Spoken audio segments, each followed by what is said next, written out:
مفتی صاحب، ابھی خبر آئی ہے کہ انجینئر علی مرزا کی اکیڈمی کے باہر حملہ ہوا ہے، جو کہ پولیس مقابلے میں حملہ آور مارا گیا، الحمد للہ، اور ایک پولیس اہلکار زخمی ہے۔ اگر یہ خبر سچی ہے تو آپ اس بارے میں کیا کہتے ہیں؟ یہ خبر سچی ہے واقعی؟ یہ فیک نیوز تو نہیں ہے؟ سچی خبر ہے؟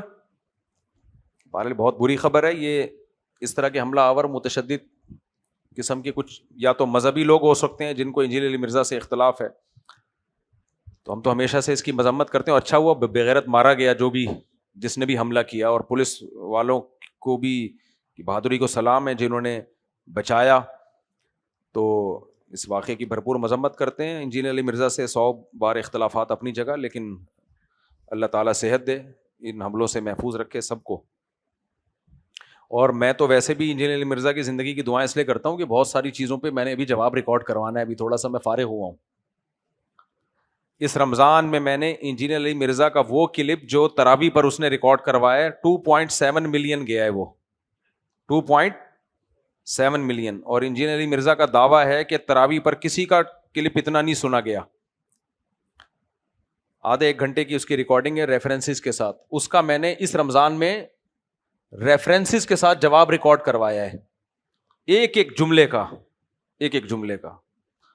تو وہ چونکہ اب رمضان میں ٹائم اتنا کم تھا کہ وہ ریکارڈ ہوتے ہوتے آخری عشرہ آ گیا، تو میں نے کہا اب اس رمضان میں چلانے کا فائدہ نہیں ہے، ریکارڈ کر لیا ہم نے، اب اگلے رمضان میں چلائیں گے ہم، اگلے رمضان سے پہلے، کیونکہ تراویح کا موضوع اسی وقت زیادہ سنا جاتا ہے۔ تو ویسے بھی میں انجینئر علی مرزا کی دعا کرتا ہوں، یہ ٹاپک نہ بھی ہوتا، کسی بھی انسانی جان کا قتل ہو جانا یہ اچھا کام نہیں ہے، اور جو دہشت گرد ہیں جنہوں نے یہ حملہ کیا، اللہ ان کو تباہ و برباد کرے، ان کی نسلوں کو تباہ و برباد کرے، ان کی وہ نسلیں جو اس میں اپنے باپ دادا کو فالو کریں، ان نسلوں کی بات کر رہا ہوں۔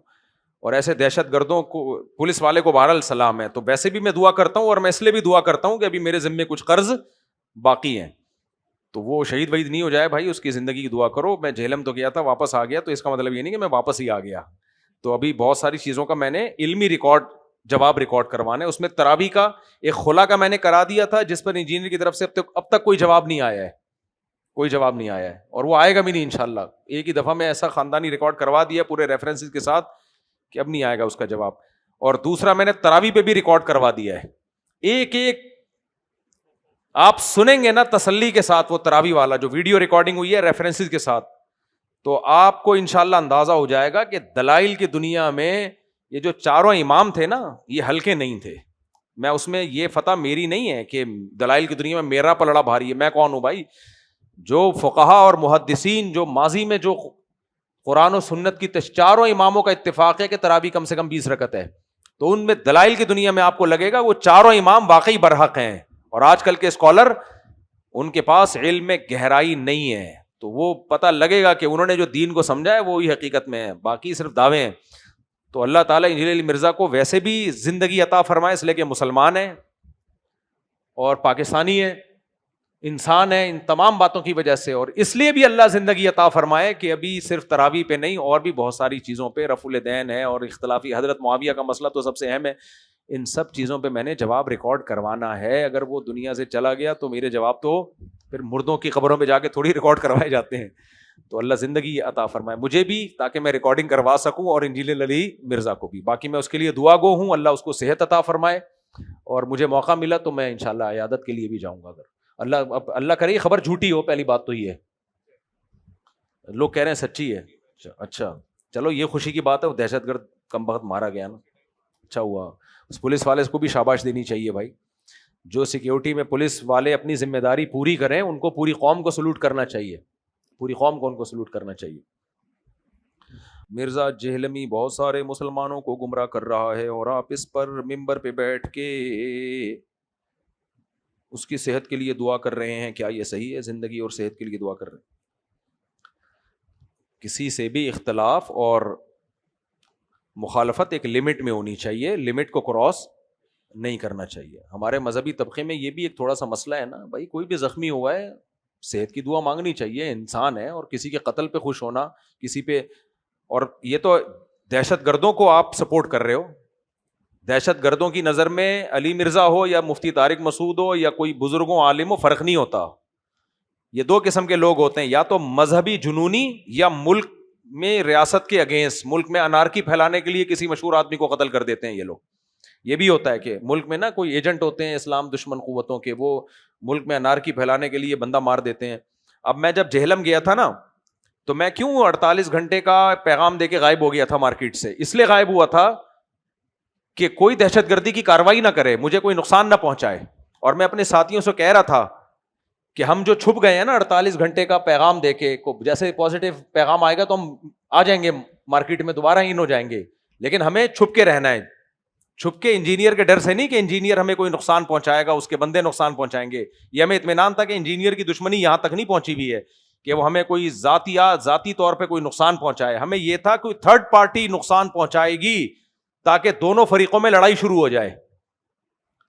خدا نہ خواستہ کوئی تھرڈ پارٹی آتی، فائرنگ کر کے چلی جاتی، میں زخمی ہوتا یا شہید ہو جاتا، تو کیا ہوتے؟ ہمارے چاہنے والے لوگ اس کا الزام کس پہ دھر دیتے کہ اس نے مروایا ہے.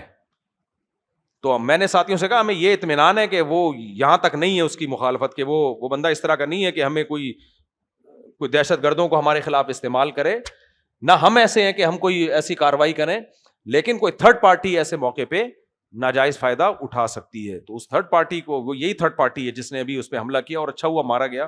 اب یہ گورنمنٹ کا کام ہے کہ وہ انویسٹیگیشن کرے کہ یہ کون سی پارٹی کے لوگ تھے، ان کو سزا دینی چاہیے.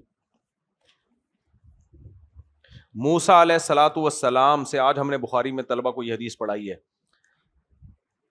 نبی صلی اللہ علیہ وسلم نے فرمایا کہ سب لوگ قیامت کے دن پیغمبروں کے پاس جائیں گے کہ آپ ہماری شفاعت کریں. تو موسیٰ علیہ السلام کے پاس جب آئیں گے نا کہ آپ ہماری سفارش کریں، تو حضرت موسیٰ پتہ ہے کیا کہیں گے؟ مجھ سے ایک انسانی جان کا قتل ہو گیا تھا، اب میں اس مقام پہ نہیں ہوں کہ اللہ کے سامنے سفارش کروں. حالانکہ موسیٰ علیہ السلام سے جس انسانی جان کا قتل ہوا تھا، نمبر 1 جان کے نہیں ہوا تھا، غیر ارادی طور پہ. نمبر 2 وہ انسانی جان غیر مسلم تھی، کافر تھا وہ. نمبر 3 فرعونی تھا، کافر بھی نہیں، ظالم جو ظلم کر رہا تھا بنی اسرائیلیوں پہ. اور نمبر 4 مظلوم کی مدد کے دوران قتل ہوا ہے، یعنی بنی اسرائیلی جو تھے ان کی مدد کر رہے تھے موسیٰ علیہ السلام. یہ چاروں باتیں اس میں پائی جاتی تھی. اس کے باوجود حضرت موسیٰ کو اس قتل پہ اتنی شدید ندامت کہ لوگ جائیں گے قیامت کے دن موسیٰ کلیم اللہ کے پاس کہ آپ ہماری سفارش کریں، اور موسیٰ علیہ السلام کہیں گے کہ مجھ سے ایک انسانی جان کا ناحق قتل ہو گیا ہے. تو انجینئر علی مرزا کیا اس فرعونی قبطی سے بھی زیادہ آپ نے اس کو برا بنا لیا ہے؟ اس سے اختلاف اپنی جگہ، میں اس کو جو اس نے صحابہ کرام کے بارے میں نازبہ کلمات کیا ان پہ ہمارا مقابلہ رہے گا. اور میں یہ بھی کہتا ہوں کہ اس پہ باقاعدہ کیس ہونا چاہیے ان چیزوں پہ، لیکن قانون کو اپنے ہاتھ میں لینے کی کوشش نہ کی جائے، دشمنیاں بڑھائی نہ جائیں، ملک اس کا متحمل نہیں ہے. ہاں علمی جواب علمی انداز سے مزہ بھی آتا ہے، آپ ملتے رہے اخلاق سے، چائے بھی پلائیں، پیئیں بھی چائیں، ہاؤ آر یو فائن، ٹش پش، پھر ایک کلپ آ جائے کہ جناب ان باتوں کا جواب دو. یہ کام جب نہیں ہوگا اور پھر ہوائی باتیں ہوتی رہیں، پھر مزہ نہیں آتا. ابھی مولانا، اب دیکھو حقیقت یہ کہ ہمارے ہاں بہت سے لوگ انجینئر مرزا کے خلاف کلپ بازی تو کر رہے تھے، گلے پھاڑ رہے تھے، لیکن وہ علمی جواب بہت کم لوگ دے رہے تھے. مولانا عمران صفدر صاحب نے کیا کام کیا ہے؟ گلے کم پھاڑے ہیں، ریفرنسز زیادہ دیے ہیں، تبھی میں ان کو پروموٹ کر رہا ہوں. وہ گلا نہیں پھاڑتے، وہ کہتے ہیں بھائی اس نے یہ کہا تو یہ بات تو نہیں ہے، تو ایسے نہیں ہے، تو ایسے، تبھی میں زیادہ ان کو پروموٹ کر رہا ہوں. گلے پھاڑنے کا دور ونس اپون اے ٹائم تھا، ابھی دلائل کی دنیا کا دور ہے. آپ کو اگر لگتی ہے کہ میری کوئی بات درست ہے تو آپ دلائل کی دنیا میں ریفرنسز کے ساتھ اس کو میڈیا پہ لے کر آئیں، دنیا پھر آپ کی بات سنے گی. اور اگر آپ کے دلائل کمزور ہیں تو اس کا مطلب آپ غلط، تو پھر مت کرو آپ. اور اگر آپ کو دلائل پیش کرنا نہیں آتے تو اس کا مطلب یہ تو آپ کے اندر فالٹ ہے نا، یہ تو پھر آپ کے اندر فالٹ ہے.